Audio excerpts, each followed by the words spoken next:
আমি এখানে বসে বিশ্রাম করছি, তুমি যাও শীঘ্রই রন্ধনশালায় গিয়ে আমার জন্য কিছু রন্ধন করে নিয়ে আসো।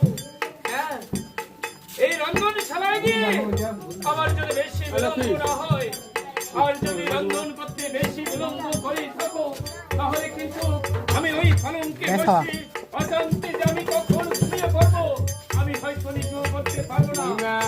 সে কথা স্মরণে রেখে আমার জন্য কিছু রন্ধন করো।